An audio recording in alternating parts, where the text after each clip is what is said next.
true. Now who said what? Oh, that's so new.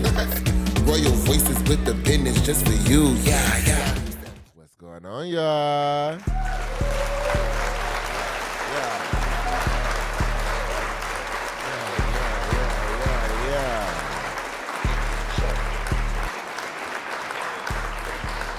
I cannot take what I give. What it do, y'all? It is your boy KVNGJAY, and we are here today for episode 11 of Royal Voices motherfucking podcast. Y'all get into the mix. Yes, sir. Yes, sir.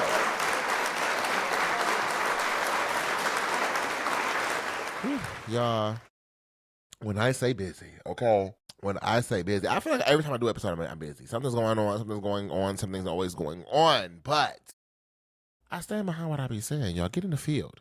Get in the field. Yes, things are busy. Compartmentalize things and, conserve your energy and put things where they need to go. And then make sure you're doing things for yourself. Okay, balance your health. Balance your mental health. Balance your spiritual health. Okay, I know it's a lot of going on in the world. Political, entertainment, personal, financial, a lot of things going on. Take a second, and we're going to take a second to do a little breathing. Okay, so just real quick, in and out. In and out. In and push that shit out. All right. Organize your day. Organize your things that you have to get done. Get them done. Be graceful with yourself. And no, it's not just you. If you feel like it's just you, talk to somebody, okay? It's not just you. You're not alone. I promise you, you're not.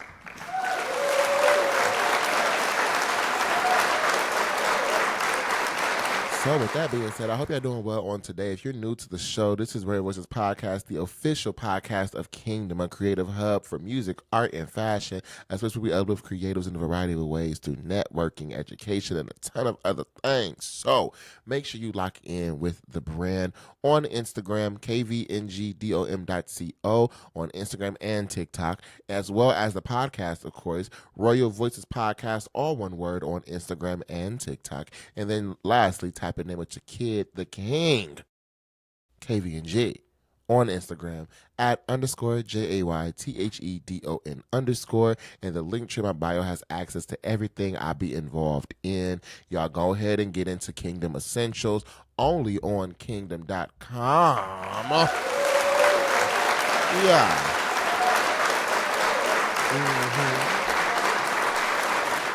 I'm saying get into it now, y'all. I'm going to pause the store for a second. I got some things to add up in there, some refreshments to make, and I want to make sure I do so timely. So y'all got about another 2-3-ish weeks to get up in now. So Kvngdom.com, that's KVNGDOM.com on the browsers. Go ahead and get your hidden essentials today. With that being said, y'all, let's get into today's episode. I already got a clip for the political segment on today, so I'm going to go ahead and play that, and then I'll add on a little bit more after these messages. I'll be adding this into the show to cover our political segment, but today we're only going to have 2 stories as far as our political segment goes. And those 2 cases specifically will be this Epstein birthday book situation, and we'll get into Charlie Kirk. Yes.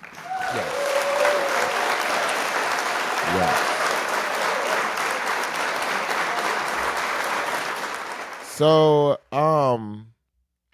this week, really, I feel like I've been in a bubble because my company I work for during the day is celebrating some milestones. And child, when I say we've been having a time, I mean we haven't been having a time. Friends of mine are in town and stuff like that. So I really, truly just have not been in the mix of things. However, shit is on fire. Well, it's so much going on. So, firstly, I really wanted to get into this Epstein thing because I feel this first story impacts the second story. So we'll get into that first. As y'all know, Jeffrey Epstein, the Epstein files, folks have been rallying to get these things released. It's been kind of a shit show as far as this information and stuff goes, and the president and friends are trying very, very, very, very, very, very fucking hard to make this go away. And I don't think it's possible at this point. I don't think they're able to do so. I don't think they're able to stop any damn thing, personally, if you ask me. And I'm saying this because the truth will always come to the light, and I want people to understand that wholeheartedly and truthfully. The truth will always come to the light. Yeah.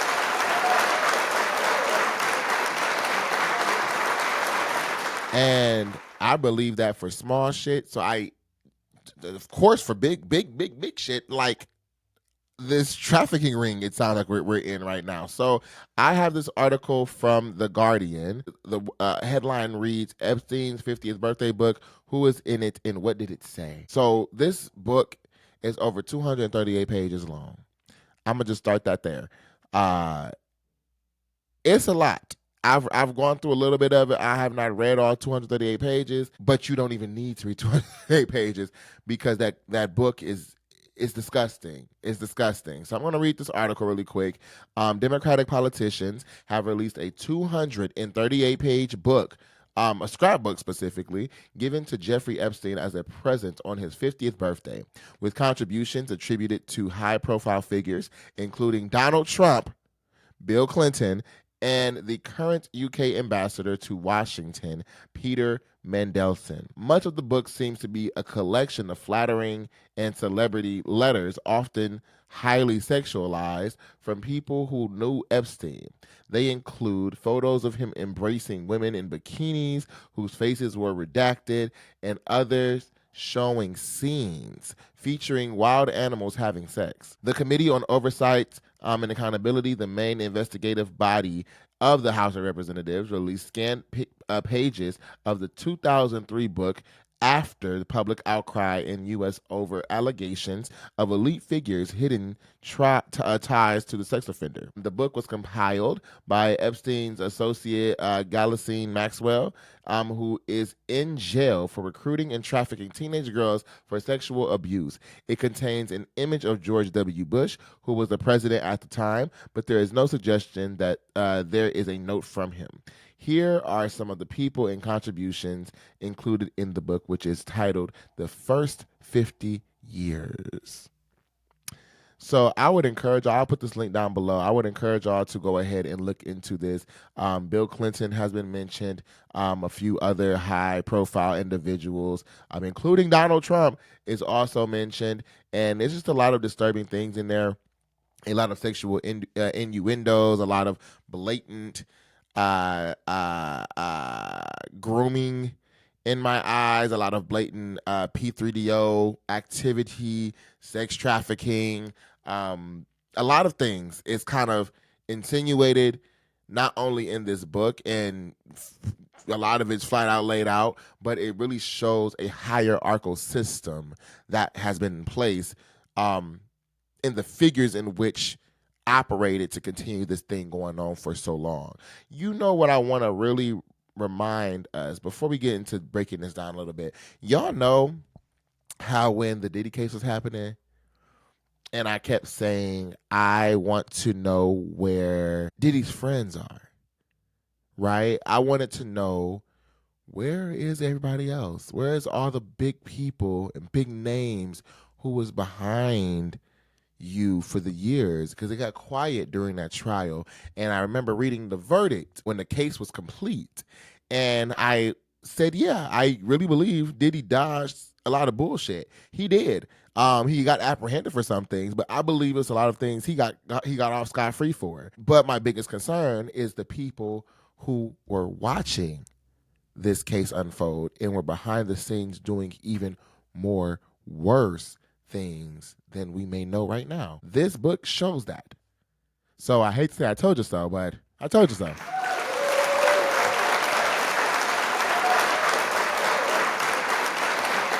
And quite frankly, the humility in me will not allow me to have this, but I do want to just, I told you so button, because it's like at a certain point, we have to start holding common sense accountable, right? And when I say common sense, I'm really referring to comprehension skills and analytical thinking and being able to draw parallels through things. But I know that's not a common skill everybody has. Okay, with the stats of recent come out from the United States as far as literacy rates and math rates and things like that for not just students but the average American. 1 in 5 Americans can't read. So I don't know how helpful me providing these links down below is to some folks, because they have a hard time reading it to begin with, but let alone understanding what it was you just read. Nevertheless, this book is disgusting, and it really incriminates Donald Trump, and it really incriminates everybody who not only are featured in the book but has tied to Epstein. I said this has been a shit show from the beginning, because these files and things like that, like with the flight list and all this kind of stuff, has gone through so many waves of they aren't real, they are real, they exist, but I have them, and I put them out soon, to now I'm not putting shit out, to I might put them out and never date my stuff, I might do this, that. It's clear, it's evident. And when you start seeing the victims of Jeffrey Epstein come out and speak publicly and basically say, if y'all don't release these files, we'll compile our own list, because we know the people. We know them. And you got people like Marjorie Taylor Greene standing behind these women. I was confused as hell one day when I was on social media, and I'm scrolling and I see a press conference with the victims of Jeffrey Epstein sharing their sentiments and testimonies and things like that, of how things have gone within their lives and how they're going to compile this personal list if a list do not drop soon. And then I see her get up on the stage. I'm like, and she started talking, and I'm like, why do I agree with this bitch?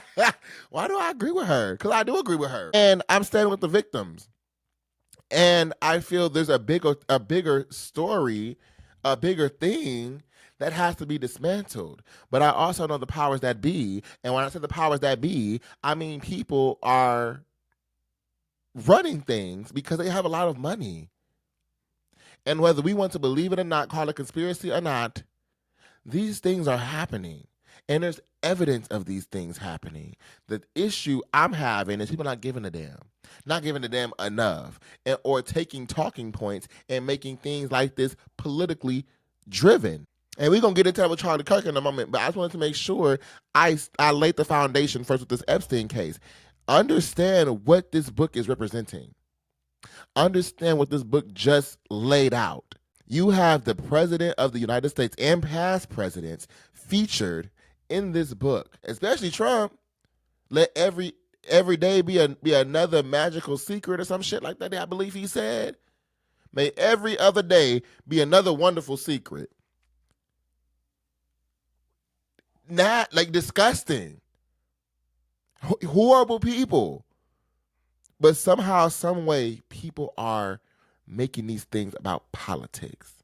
And with that being said, I'm going to keep y'all up to date with the more breakdowns of these Jeffrey Epstein progressions. They're still getting heavy requisition from the House committee who's trying to get these files out. They're really pressing Kash Patel about putting these things out.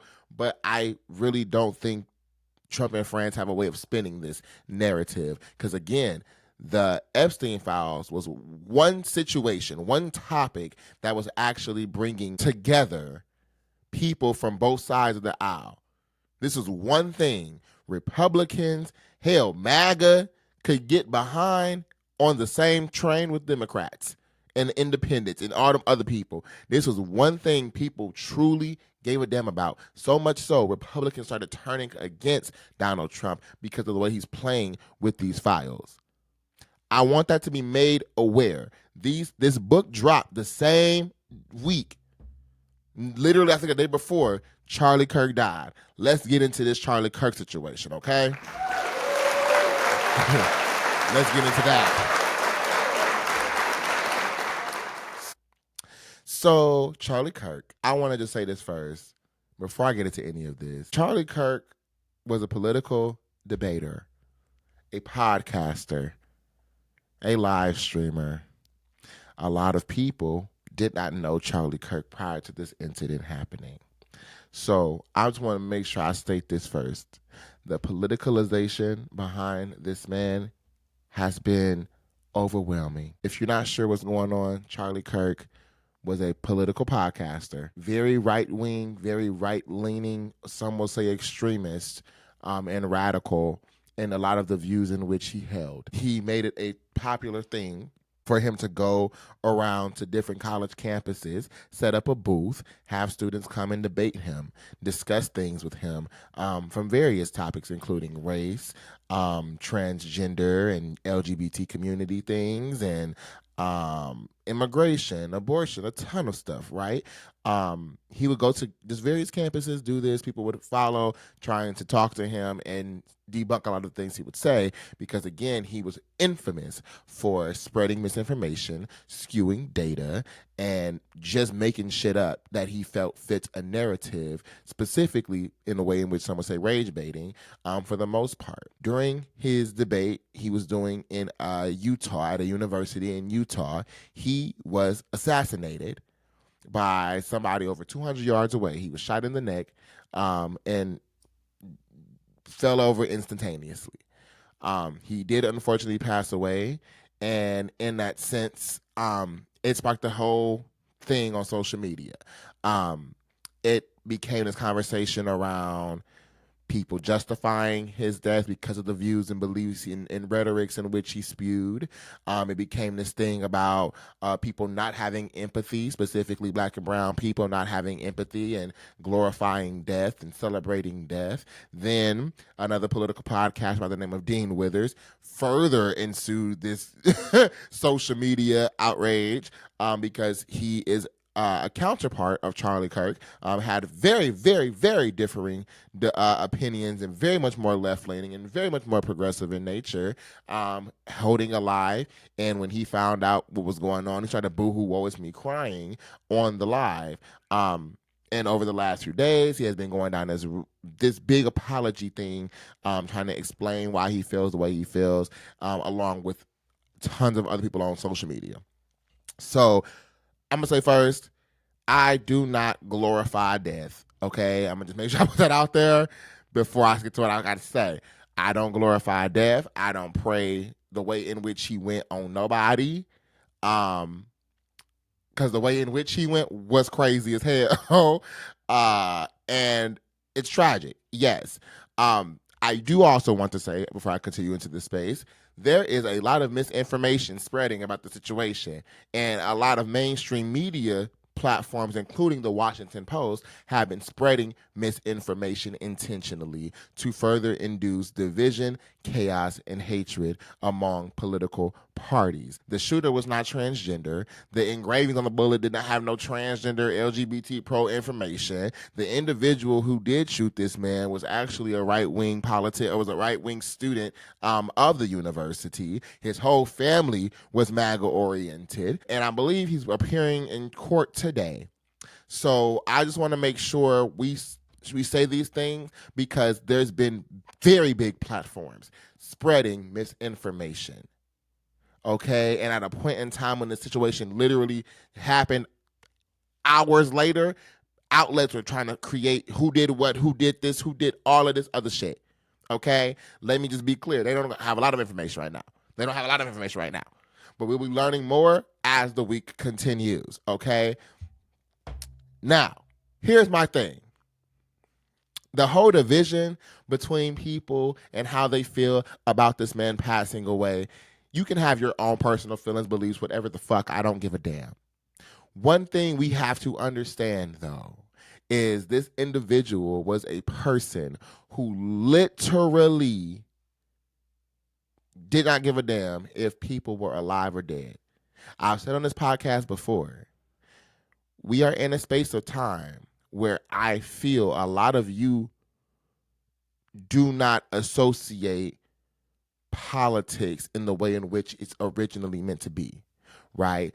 Politics or political opinions, because I've been saying that a lot. Oh, he got shot for his political opinions and nobody should die like that. He did not die for his political opinions. A political opinion is, I think lunch should be 40 cents per kid. You think lunch should be $1 per kid. We can agree to disagree, right? I believe gun control should be a thing and highly regulated. You believe it shouldn't be regulated and it shouldn't be controlled in that nature. Let's agree to disagree. What's not a political conversation, nor a debatable thing in my eyes, is advocacy for racism. We will not agree to disagree that black people were better off in slavery and Jim Crow. We will not agree to disagree that black women are inferior mentally to white men. We will not agree to disagree that people should be forcefully separated from their families, deported illegally, and then sent to a country they've never been to. We cannot agree to disagree on none of those things because it's not fucking political. We are now having moral conversations.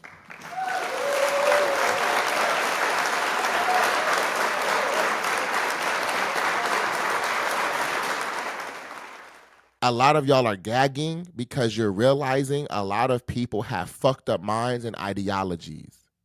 You cannot comprehend that you sit next to people on a day-to-day basis. Your neighbors, your friends, people you work with have ideologies that would cause you physical harm if they were able to be enacted.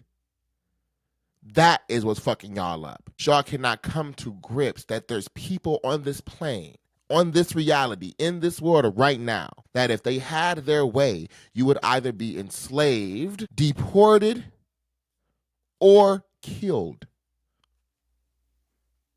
So when people are not remorseful or empathetic for somebody who have passed away because their entire life has been advocacy against the very group in which you're looking for empathy from, is crazy.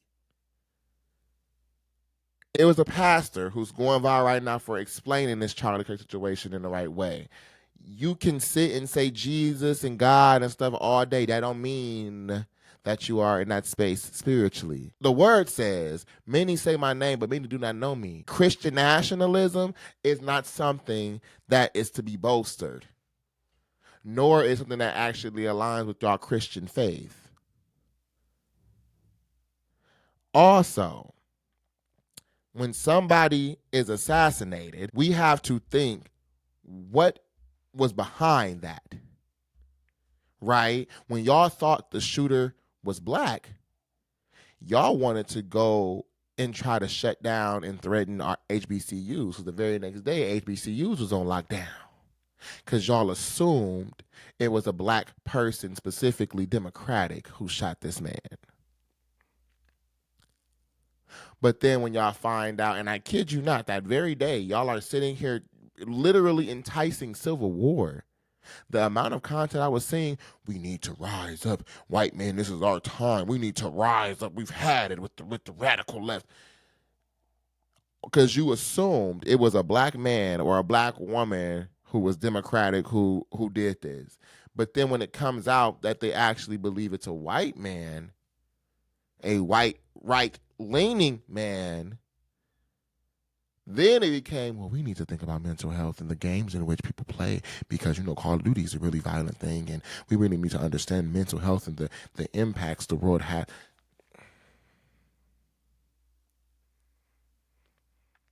So if you ask me if I'm empathetic, no.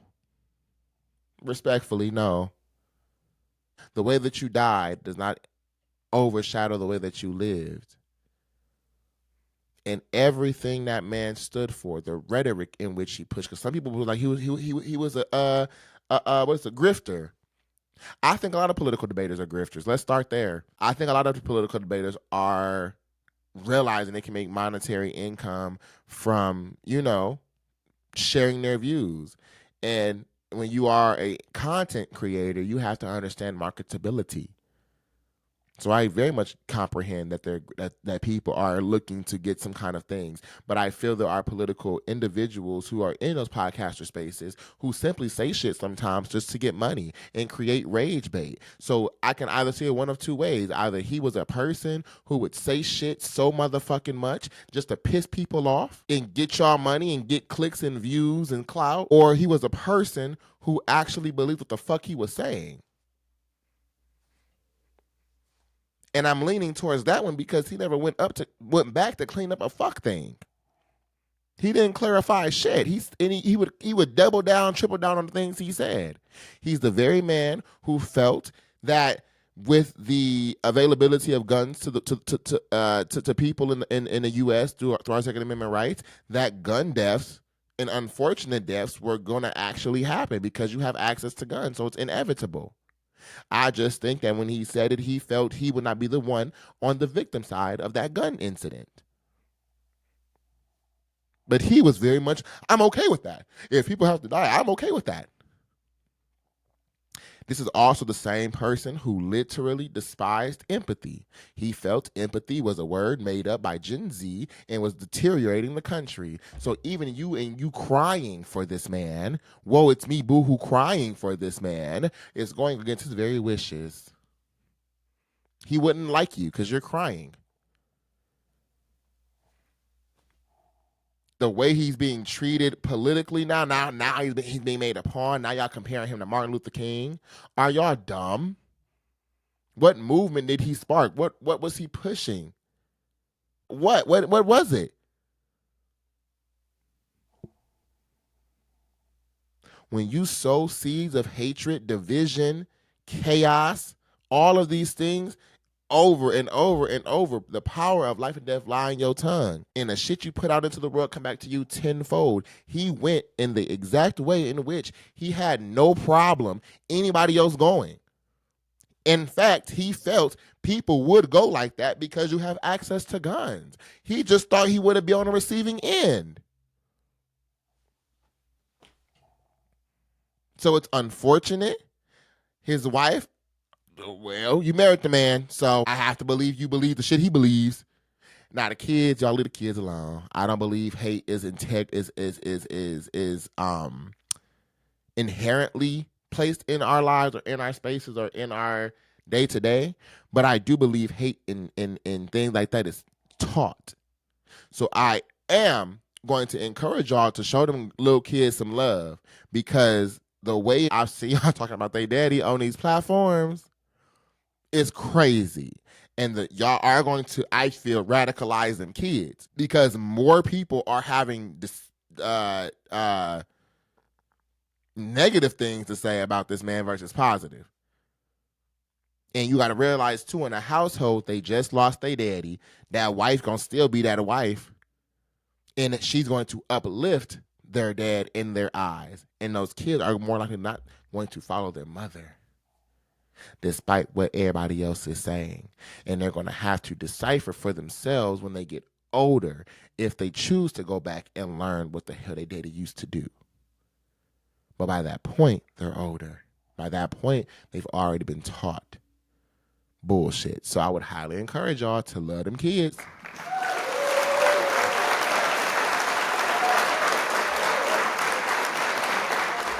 But the way in which this president, administration, and friends are acting like this man was a war hero or something.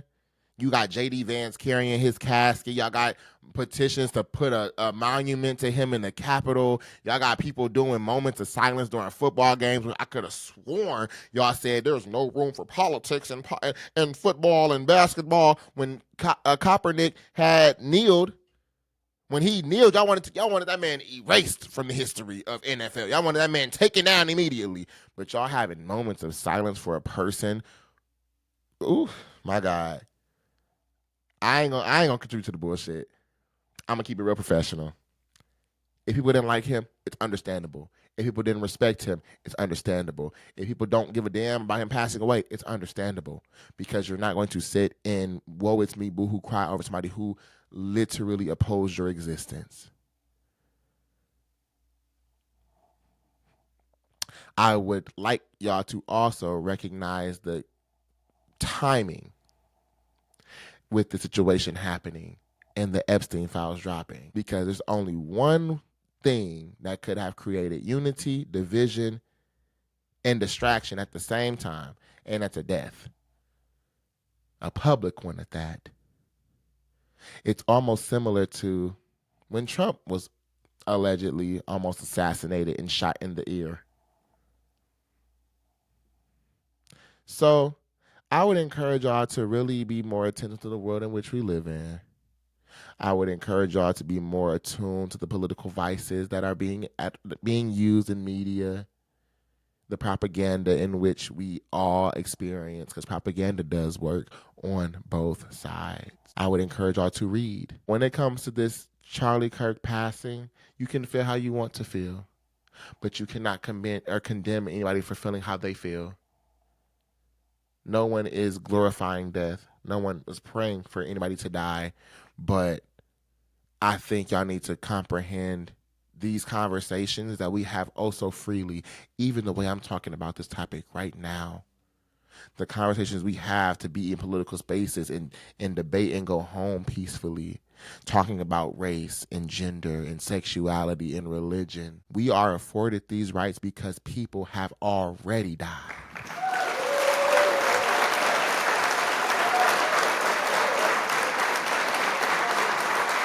We are afforded these things because people already are no longer here with us.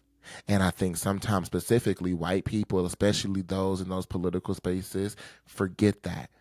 These are not just buzz conversations. These are not just buzzwords you can throw around. And no, I know it's entertainment for some, but these conversations we've been having have been happening. People have died. People have gone to war over the very things we're talking about. So when y'all sit here and say these things shouldn't get violent, people shouldn't die for their political opinions or for their beliefs, let me be clear. He did not die for none of his political beliefs. Let me very much be clear about that. He died for the hate and things he ensued around him for years. For years. Now, when I say people die behind the thing that they say, this happens in black communities all the time. People get houses shot up over shit they said on Facebook. People get jumped over shit they said on Twitter. Y'all have freedom of speech. You can say whatever the fuck you want. What you don't understand, and for some reason white people specifically fail to realize, you can say what you want, but there are consequences to your words. You can call somebody a nigga. That black person over there may not punch you. But when that one swing and hit you in your mouth, I don't want to hear nothing. Because both reactions are justified. And I feel when you a person of color, specifically when you black, you grow up understanding these things. Stop instigating. Stop doing this. Don't do that. Because you know when you say certain stuff, you put yourself into situations you can't get out of. That's why we say the power of life and death lie in your tongue. Watch your mouth. You can say whatever you want, but there are repercussions to the things that you say. So with that being said, I'm done here. I said what I need to say. Y'all be safe out in them streets. I got a place to run to real quick, so I'll be adding this on into the podcast full episode. But y'all be safe. I may add on a little more during the actual show. I don't know, but I really wanted to address the shit I've been seeing over these last few days because it's gagging me. Y'all be safe out there in them streets.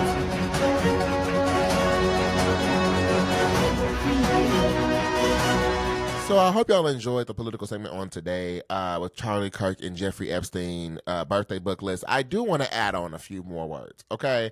Now, as the story with Charlie Kirk has continued, it just continues to baffle the mind. As I said before, J.D. Vance was an individual who walked with the casket of Charlie Kirk.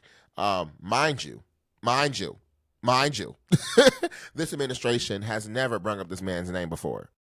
A lot of people are speculating and believing the video Donald Trump put out in this remorseful tone was actually AI generated because, again, AI catch y'all slipping every single time with them damn hands. I don't understand how we not comprehending that yet. AI get hands fucked up. So if people are looking to see if something looks sketchy or if it's real or not, look at their hands, look at their mouth, and listen to the tone of the voice of the videos in which you're watching. When you can move around, you see my hand. This is live. This is in color. This is Josh. This ain't no AI because you can see my hands. Okay, 5 fingers. Okay, get into them. Get into them. Anyway, this is me. This is me. Okay, the video with Trump is giving AI generated and is also giving pre-recorded.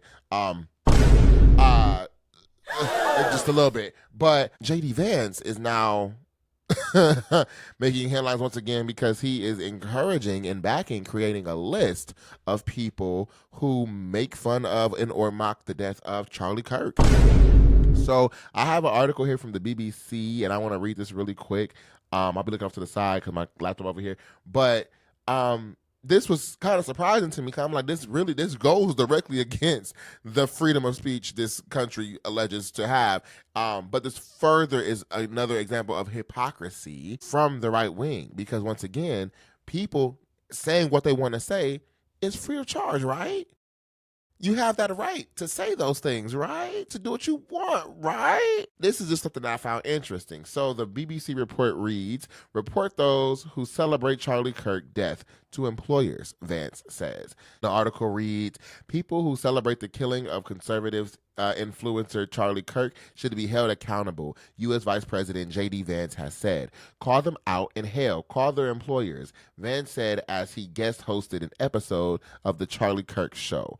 We don't believe in political violence, but we do believe in civility. Pilots, medical professionals, teachers, and one Secret Service employee are among those who have been suspended or sacked for social media posts that were deemed inappropriate about Kirk's death. Critics have argued the firings threaten free speech and employee protections through U.S. companies have wide latitude to terminate employees.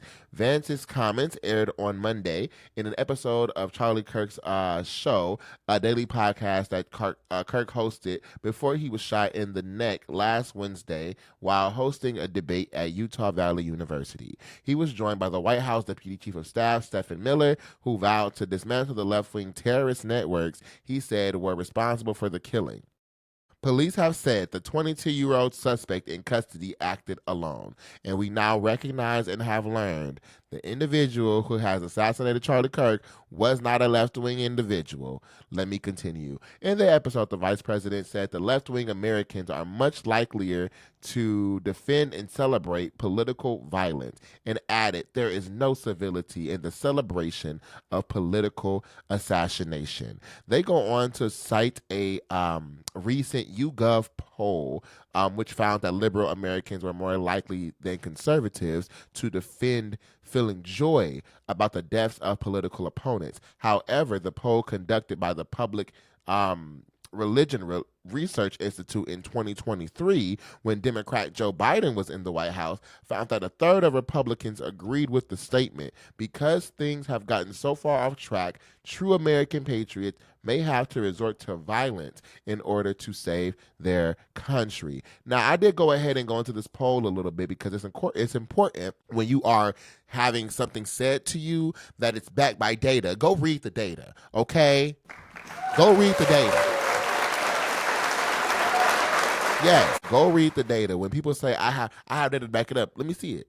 Go find the source, because again, people are infamous, like Charlie Kirk, for skewing data and misrepresenting information that's being shared. So the article is right in the sense that younger liberal individuals are more likely to see political violence as acceptable in certain cases, okay? More often than not. They believe that it is unacceptable. But in some cases, they believe, primarily younger liberals between the ages of 18 to 29 and 30 to 44 agree that sometimes political violence is defendable or acceptable, if you will. Now, the thing that I found interesting is that both Democrats and Republicans are more likely to say political violence is a big problem after attacks on their specific parties. Republicans are more likely to say political violence is an issue when they are under the attack. However, if other people are being attacked, there is usually no comment or there is no big problem with political violence. This was also the same thing that was said after the assassination of, I guess, can I call it that? The killing, the unaliving of Melissa Hortman and her husband inside of their home. Nobody on the Republican side really had an issue with that. And once again, the president and things like that did not, condemning the behaviors or bringing the flags to half staff or advocating for a monument to be built in the Capitol. None of that happened. None of that happened.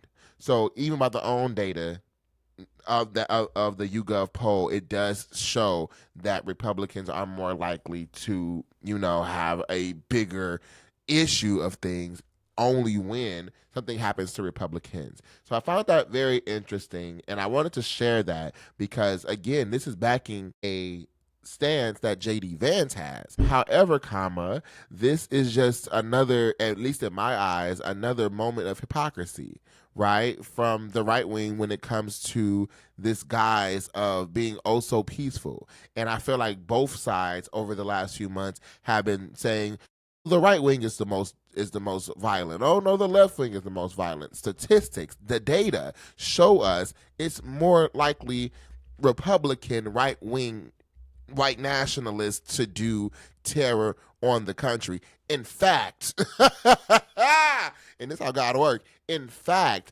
a media source, 404 Media, I believe, recently put out an article explaining that the White House conducted a survey and a poll, and deleted this information that white nationalism and right-wing terror attacks are actually outpacing any other form of violence in the country.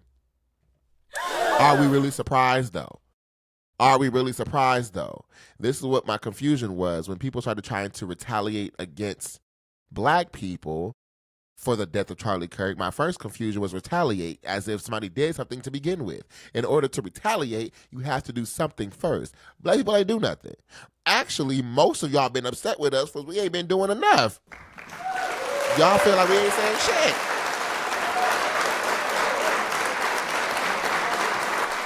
So it goes from we're violent, we're thugs, we're all of these things. Then we get quiet. Now we too quiet. We need to do something. When we don't do anything, you try to assume we're doing something. You're advocating for civil wars. And then it becomes this narrative that when the violence is actually on the white people side, the right-leaning side, now you don't want to talk about it. Statistically, every political assassination has been done by a white man. How the hell we get involved in these things? I don't know. I just find it hypocritical. Y'all don't have this energy for Melissa Hortman and her husband when they were killed in their homes, in their sleep, in their slumber. Y'all don't have no comments about Trey Reed, who was a Delta State University student who was found hanging on a tree days after the Charlie Kirk situation. Nobody's talking about that. There's no national headlines about that, and there's no foul play suspected. I find that crazy.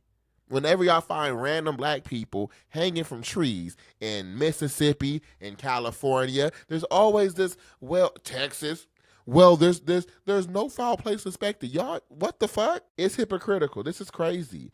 It's crickets. It's crickets for these things. But when it came to Charlie Kirk, woe is me. Now we got to get extra security for the executive and judicial branch officials. I think white people are really scared because a lot of y'all hold these hateful ideologies and these rhetorics, and you are concerned that things may happen to you. That's what this is all boiling down to. And because of that fear, you are willing to lash out at any and everybody who is not a white person, a white straight person, a white straight Christian. That's y'all problem right now. That's y'all concern.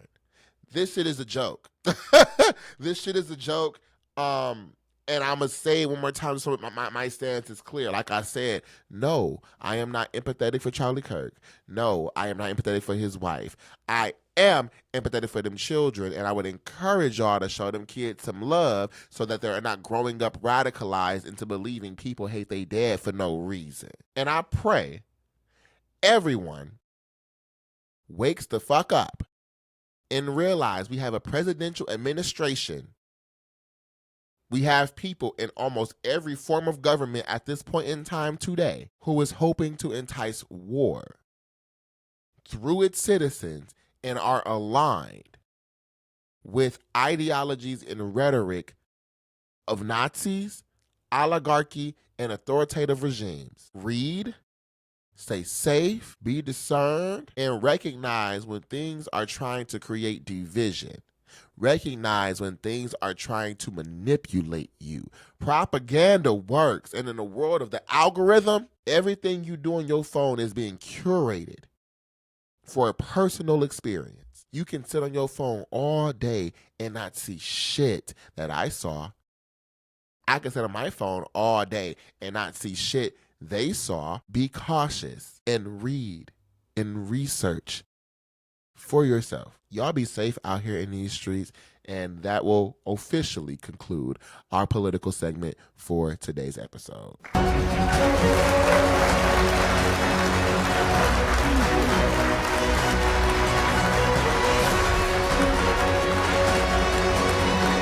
So for our next segment, let's go ahead and get into this. Let's talk about it with King. Yes, sir.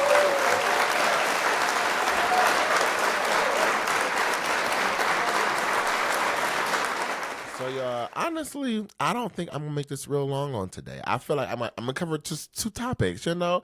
I feel like they're a little lengthy, so we'll get into them. Lizzo has been dropping gems on social media, specifically regarding the music industry and navigating that space. Yeah.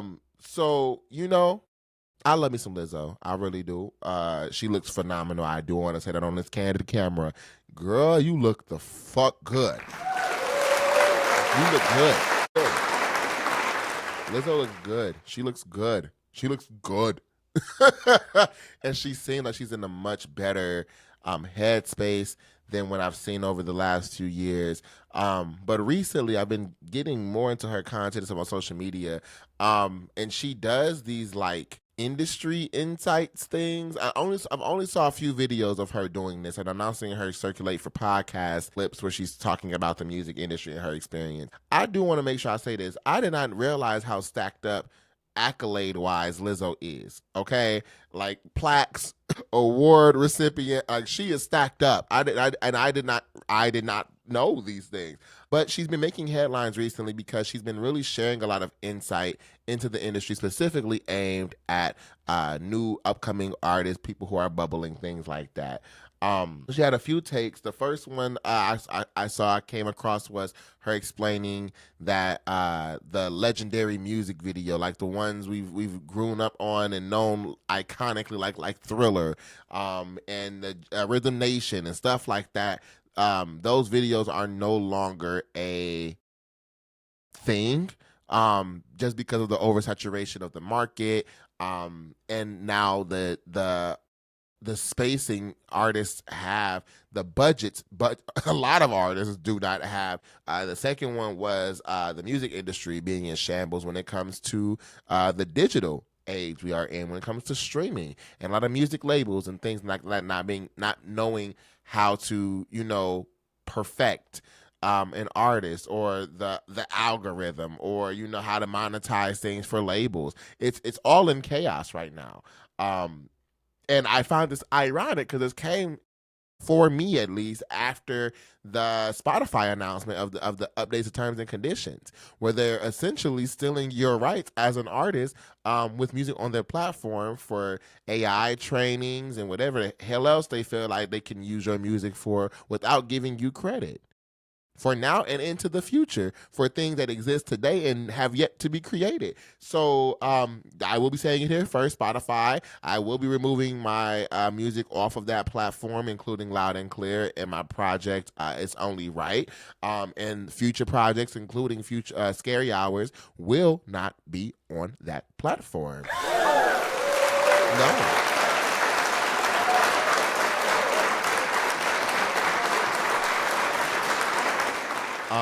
I feel like I have to do that. I love Spotify. I stayed on Spotify. My friends know I don't even be on Apple Music for real, but I am transferring all my shit over to Apple Music right now. I found me a little app that'll get all my music and all my stuff that I have saved on Spotify on over to Apple Music, and that's where I'll be going to. I feel like a lot of these platforms are going to get more stringent, so I would just really encourage, again, a lot of creators to read, especially music artists. When you are in that space, please read them terms and conditions, because again, platforms are being intentional in taking your shit and having you sign it away, just trying to get exposure and stuff like that. So that's another thing. But I also found this crazy because this is also coming off the fresh news of Young Thug saying allegedly that he is purchasing number ones for Gunna and stuff like that. So I wanted to include this in today because the industry is a game, and Lizzo has been saying some things that I've been saying for the last few years when it comes to the music industry and stuff like that, and a few other creatives who have already, boycotted Spotify. A lot of artists, big prominent names, who have taken their music down or talked about the fact that artists aren't making money off their music on platforms like Spotify. Things like that. If that's impacting artists individually, that's also impacting record labels like Atlantic and Sony and all these other places that are in the industry and essentially exploiting artists. So with that being said, I feel like since 2020, we've been getting a more inside view of Hollywood collectively, the music industry, entertainment space when it comes to acting and television, with all the writer strikes that was going on and the integration of AI and new technologies. I just feel like since 2020, we've been getting a behind the curtain view. And the common, artists, the up and coming, doing the shit in their house, on their laptop, in the bathroom, creators, who are just getting into things are so wide-eyed and bushy-tailed, they don't know what the fuck is going on. People just want to get into the field. They want to, get a little bit of exposure, make some money on, and be on their way. That's where the people are in right now. However, and I've been sharing this too with some creators I've been connecting with over the last few weeks, about making money in the music industry and how, a lot of artists don't make money off their music. They make money from brand deals and sponsorships and partnerships. They don't make a lot of revenue off of their actual music, off the streams, off their album purchases.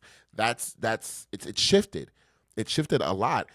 Even getting the notoriety or backing as an artist is not about your talent as much as it used to be. It's about branding and marketability and how connected are you with your fans and how attractive are you? Are you the right size? And I will say today we have a lot more acceptability because people are able to form these niche communities. They're able to really connect with people who fuck with them. And that's the kind of shit I like, because that remind me of like the days with Nicki, you know what I'm saying? When MySpace days, where people was really engaging in fan bases that exist today, like the folks for Nicki Minaj, the folks for Lady Gaga, Beyonce, have evolved over time, but they all have had a phase of this real close-knit connection with the artist prior to this real big digital boom that we are in now. So a lot of artists already have this kind of down, but now I think it's a great time for new artists to think about how they want to be in that space. So I'm really loving what Lizzo is doing personally. This was the reason why I created Kvngdom so early on when I was in college, because I just recognized the similarities in stories people were having. They didn't know how to read this contract. Now they got. Oh, now they didn't know, that they actually were able to make money off of this, and they left money on the table. Or, oh, they didn't know they should have had a lawyer for that. They didn't know how to read that leasing agreement. All of these things You know, they didn't have resources for this. That fashion show went this way. It's just like, I wanted Kingdom, and I still want Kingdom to be this space where we not only are able to connect and engage with one another and share experiences, but we're able to learn and grow together. You know, a space where we can learn and grow together, because I'm learning and growing in this space. Being a business owner, a CEO, hello. Being a music artist, KVNGJAY, hello. Being a fashion designer, you get what I'm saying? Being a motivational speaker, being a mentor to people while I'm still learning things. So it's a space of collectiveness. That's why I call it a hub, a central location for education and things like that. We're going to be having some revamps to the website, some educational things getting added up in there, some exclusive things getting added up in there. Like when I say the journey of Kingdom, this podcast is one of these spaces where I am kind of capturing this moment, but I'm going to be starting another series where I'm just showing behind the scenes of things and documenting that growth from start to where we're going to be going. The idea, the vision is bigger than me. Kingdom will be here long after I'm gone, and I'm standing firm on that.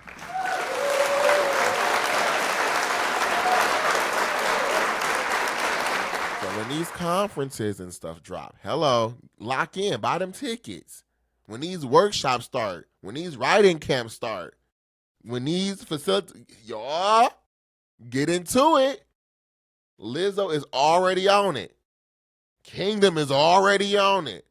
So get into the mix. And I really just want, this space to be an environment where we have an understanding. So if you want to go independent, you can own your shit and do your shit right with comfort, with confidence, with understanding the games you have to, the games you're playing, but also the level of work required to go into that. But if you go get signed or whatever you want to do outside in the mainstream industry, by all means, doing the same thing, but having the know-how to maneuver, the self-advocacy, the confidence in self to know what you bring to that motherfucking table. And I tell my interns that, know what you bring to the table, but know when you are the table. Know when people are getting over on you. Know when you selling yourself short. Know when people are talking down on you. Know when you are so far ahead and people are behind. You have to know these things as a creative, because this game will chew you up and spit you out and look at you crazy for complaining. But the blessing here, the blessing of all of this, when shit is in shambles, that's the time to try some new shit. That's the time.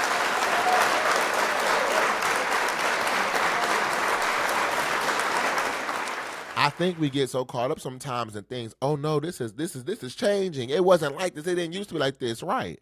Today is a new day. Kirk Franklin. And there is some sunshine. Okay, so it's time for you to think about what used to work yesterday may not work today. And because people can be so innovative, the moments when things are hitting the fan, that's the time to start thinking, what can be the next thing? Let's try that new idea. Let's see what happens. Let's try this new business venture. Let's try this new approach to this music, to this fashion design, to this show, to this promo. You don't know the new thing that you may be doing. I know it can feel uncomfortable because ain't nobody else doing it yet. But those things people ain't doing yet could be the very next wave that becomes the new industry norm, okay? At a point in time, streaming was not normal. At a point in time, AI was a futuristic hope. You feel what I'm saying?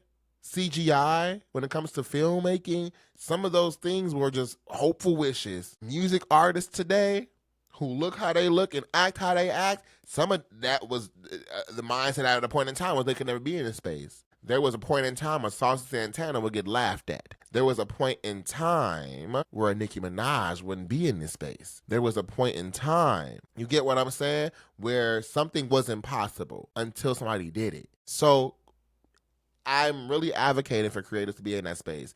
Lizzo is giving a lot of good insight because, again, she's already navigating these things. I would encourage people to find mentors. and learn.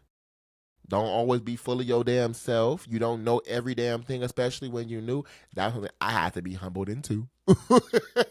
You don't know every damn thing, and that's okay because you have room to learn.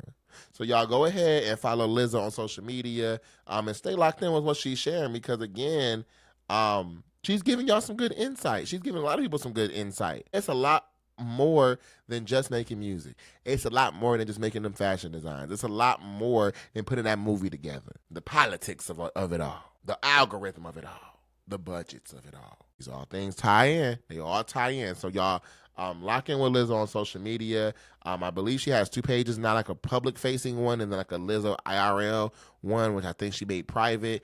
Great idea. Because you don't see a lot of creatives specifically at her stature with these private pages and these private entrances and these, Discords and Patreons. That's a great way to create community and create exclusivity. So y'all tap in with Lizzo on social media.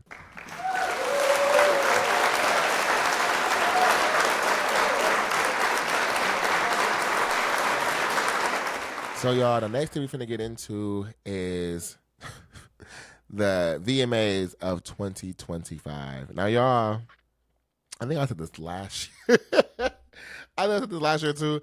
I don't know what it has been with me over these last few years. Not even the last few years. I would say the last, 6, 7, 8, 9, 10 years, y'all. 6, 7 years. Since college. Not even then. Yeah, since college. So since 2020. So, the last 5 years. I really have not given a damn about award shows. I really just have not been locked in. I feel like a lot of award shows really have lost their, at least for me, has lost their excitement, has lost their momentum. I remember being a kid in high school and award shows used to be a moment. If you wasn't locked in, the next day you was so out of the loop. Like, what the hell? What's going on? What you talking about? Y'all saw what show? What performance? Who did what? It in the momentum behind the VMAs, the Grammys, the BET Awards, stuff like that. It was a lot. The Emmys. It was a lot of drive promo before these shows, and the promo would be so engaging. It'd be people from TV shows locked in. It'd be brands and advertising places locked in. It was such a big thing, right? And I feel like now these award shows come and go. And at this point, I feel like the last few years, I started learning these shows was even on just because I was starting seeing red carpet walks and stuff like that on social media. They dressed up where they at. Same for this year. So the 2025 VMAs was on September 9th or 7th, one of them days. I did pull up some information, so I didn't watch the VMAs, and y'all, I didn't even see a lot of clips from the VMAs. Now, I did see Mariah Carey, and iconic, legendary, for sure. But girl, that mic do not be on, and that mic do not be on, because I saw her singing. And she said, she singing, oh, baby, baby, we belong together. And I was like, you got there a little bit early, did that backing track. So I was very low. What? Child. Anyway, so. Very much so. But Mariah Carey is Mariah the Carey. So I part of the vocal trinity. I'm never going to play in her face. But, I'm glad she was getting her honors, and I'm glad she was getting her flowers while she's still here to smell those flowers. So shout out to the VMAs for giving her that award.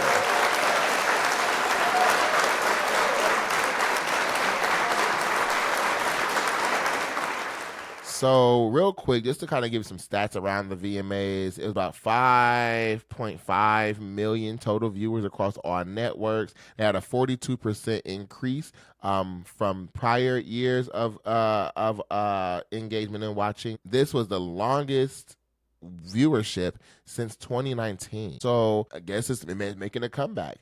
I also went to go find out some stats on who won what, because again, I didn't watch the motherfucker. So just some of the key wins and honorees. So they said Ariana Grande won Video of the Year for Brighter Days Ahead. So shout out to Ariana Grande. Lady Gaga won Artist of the Year and Best Collaboration with Bruno Mars. Sabrina Carpenter won Best Album for Short and Sweet. Mariah Carey received the prestigious Video Vanguard Award and her first ever VMA for Best R&B for her song Type Dangerous.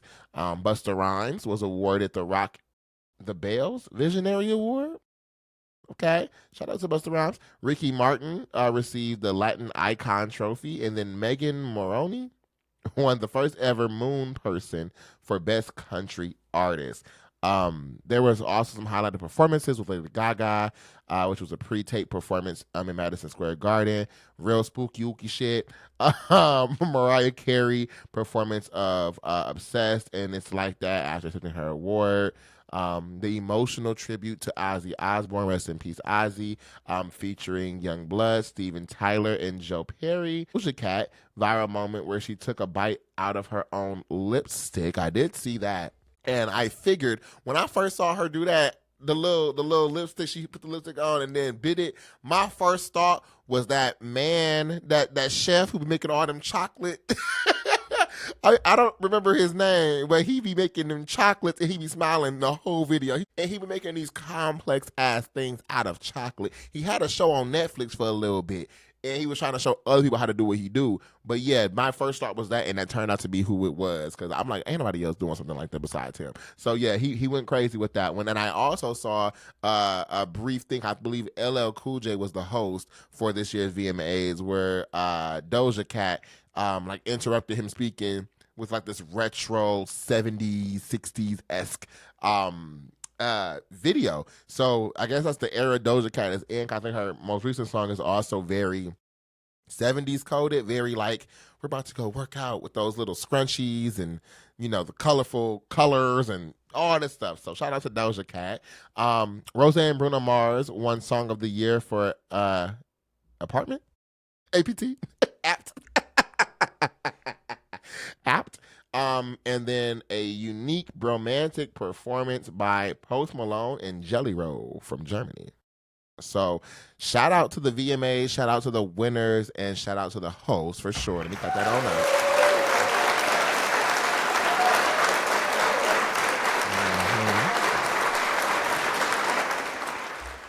But I will say this, VMAs and all other award shows, please let's get back to, you know, effective promo.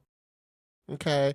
I know people ain't watching, you know, cable as much anymore. YouTube TV, Hulu, Netflix, Paramount, all of these other things. When you have these shows and things like that on, make them visible on the front page. Okay? Say click here and turn it on. Bitch, I don't mean click here, log in somewhere else. No. Click here. If I hit play the shit, play the shit.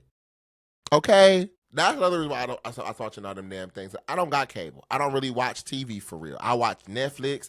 I watch Amazon Prime. I be on YouTube more than anything. Okay? So with that understanding, when I see a link, I got Paramount Plus some days when I'm, you know, trying to finesse some subscriptions. But but whenever I have seen the VMAs on and I click it in, it's a camera behind the stage. It's a camera in the booth of the people controlling this. I don't want to see that shit. I want to see the show, okay? Give me the regular damn show broadcast. But shout out to y'all, and shout out to all them winners. And I also feel like, too, the show has started getting well watered down. No shade. No shade. Unless they go get people who, like, are stapled, like Mariah Carey, Busta Rhymes, folks like that, Ricky Martin, people that generations know. I feel like the newer people, we got about a good 30 seconds. A good 30 seconds of crowd engagement because of TikTok. People only know parts of your song. They don't know the whole song no more. So it just be things like that. Like when Megan Thee Stallion performed, right? She was moving around a lot of songs very, very fast. But it was like she knew. It's a lot of artists like that where it's like they know part to your song, and that's about it. So let's really get back to putting people on who need to be on, not because they popularized as far as a TikTok sound, but because them streams and them stats musically make sense. No shade to nobody. Y'all be blessed out there, and shout out to the VMAs.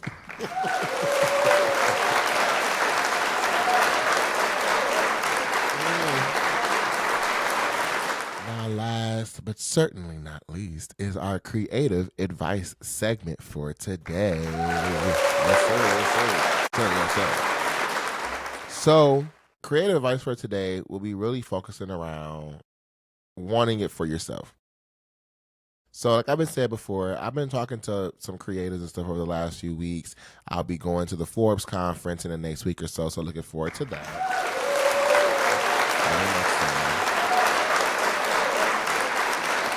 And I love the Forbes conference because I'm able to go for my work purposes, for like my full-time role, but I'm also able to go and kind of double dip in the lens of the entrepreneurial side of things for my personal business.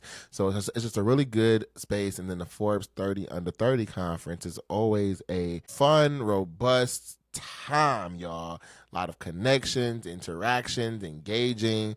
Just a lot of things to get done and to do. But over the last few weeks, I've been talking to people, and I came across two folks who, I want to say this, I know they tune in sometimes. So I I came across two people who works with teams, right?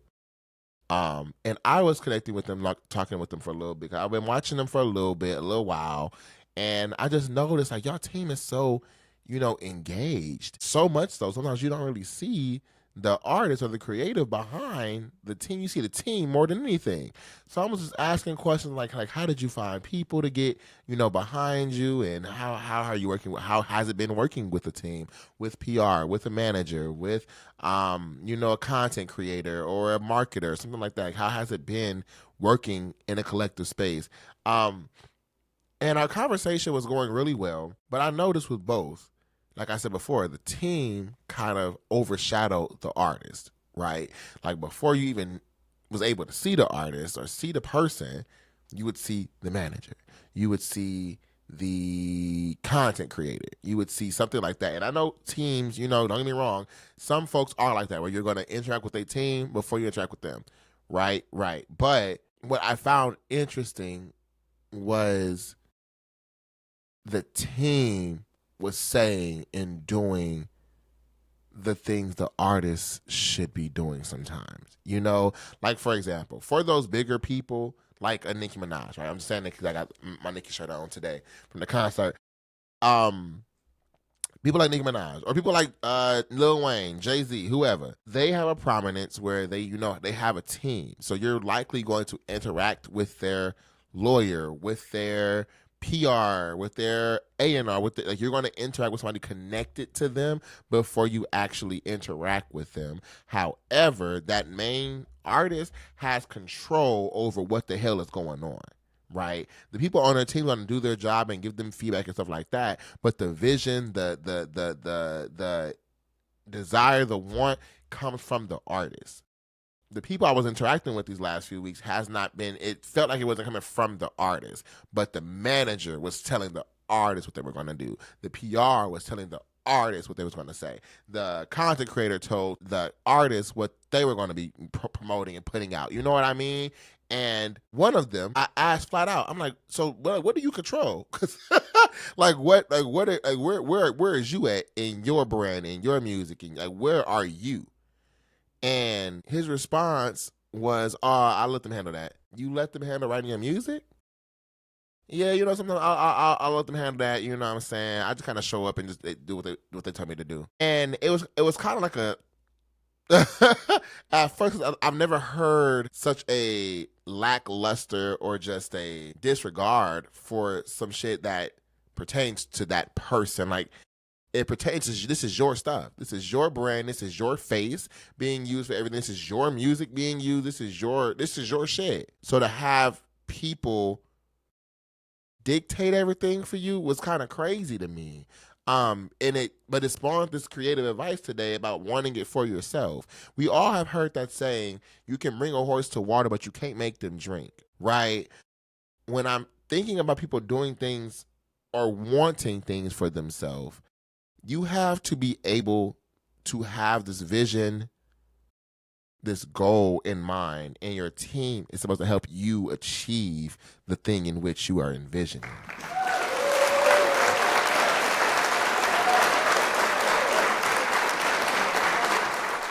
If your team is just telling you what's going to happen, if your team is doing everything on your behalf, that's not at this point, they're the brand. At this point, they're the marketing. At this point, they're the artist. And a rude awakening could very much be at some point. They'll realize that. And they'll either exploit you as the artist or drop you and find somebody else who will help them elevate. Because now all the bread, the butter, the meat, the table is with them. Why are you here? If they're writing your music, if they're creating your marketing and your branding strategies, if they're setting up your shows, if they're, managing any of your royalties and your money, and if they're setting up the studios, if they're doing everything and you're doing nothing, nothing. I mean, you're not contributing to anything. You're just showing up. I don't think you're going to make it far, friend. I don't think you're going to make it far because you don't want it. And I feel some creatives, I hope y'all don't get mad at me when I say that. When I say I love y'all, I'm just going off of my experiences. I feel some people will get so comfortable in those spaces that when things don't go their way, then they're going to blame everybody else. But I also feel if you are in environments you truly don't give a damn about, it will show. It will show. It will burn you out. And you'll be looking up like, what the hell? All this time has been wasted. All this money has been spent. All this energy has been put in behind something you don't give a fuck about. So when I say want it for yourself, I mean that. So with that being said, that's our creative advice for today. And y'all continue to be locked in when it comes to that creative environment. I know it can be challenging. I know it can be stressful. I know it can be financially burdensome sometimes. But if it's something that you're passionate about and that you are genuinely aiming for, go behind it 10 toes. Whether it's just you or it's you plus 50 people. Stand 10 toes every single time. This will conclude episode 11 of Royal Voices Podcast. Yes, sir. Yes, sir. Y'all, I keep saying there's a lot going on in the world. It is. It's a lot going on in the world. So just take care of yourself. Take care of you. For my creators out there, stick to the grind, stick to the hustle. Please be attentive to what these platforms and spaces are doing. Right? My creatives out there, please be out there, protecting your artistry, but being strategic in what you're doing. And I'm gonna say this too, because I gotta get in my bag real bad. Y'all marketing and promo and engaging on social media platforms is becoming the focus from what I'm seeing, the trend I'm seeing. So we have to get comfortable being on these damn devices. We have to be comfortable making them damn clips. Get to learn Discord. Get to learn Patreon. Get to learn TikTok. Now TikTok is shifting, and it is on a decline as far as engagement goes. But TikTok is a space that is here. But I know once the new version of TikTok begins, because we're going to get a new version of TikTok once that deal is done with China and all that stuff, it ain't going to be the same. So I would encourage y'all to watch podcasts, listen to podcasts, watch watch these industry updates. You get what I'm saying? Watch those AI breakdowns. Watch those industry breakdowns when it comes to like how to navigate certain platforms, how to navigate certain contracts, how to like get into that. If that's what you really want to do, make sure you're locked into those things. For Kingdom, a lot of things coming down the way. The show will be changing. I'm going to keep saying this. The show will be changing. Probably won't start changing it this season. I want to really ride this season out and stay consistent. But I'm putting the notice out there. Okay? The show is it's going to be changing for season 3. Because we will be having season 3. Yes, sir. Get into that. Yes, sir.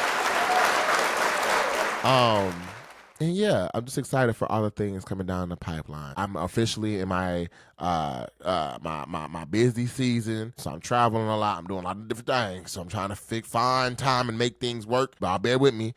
But yeah, I'm excited. I'm really excited, and I want to make sure I say once again, October 31st, Scary Hours is coming.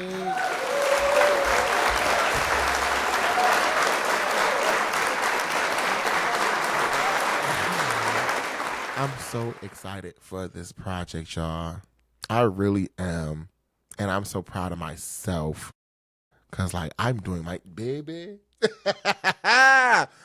Baby, y'all thought it was only right. Was Josh spitting? Oh, baby. We just getting started. So with all that being said, thank y'all for tuning into today's episode of Royal Voices Podcast. Make sure y'all stay locked in with the brand on Instagram at KVNGDOM.co, as well on Instagram and TikTok, Royal Voices Podcast, all one word for the podcast specifically, on Instagram, YouTube, and TikTok. And then, of course, your kid, the host, KVNGJAY on Instagram at _JAY, THEDON _, and the link tree in my bio has access to everything I get involved in. And then lastly, but certainly not least, Kingdom Essentials, only on Kvngdom.com, KVNGDOM.com. Get your Kingdom Essential drip today.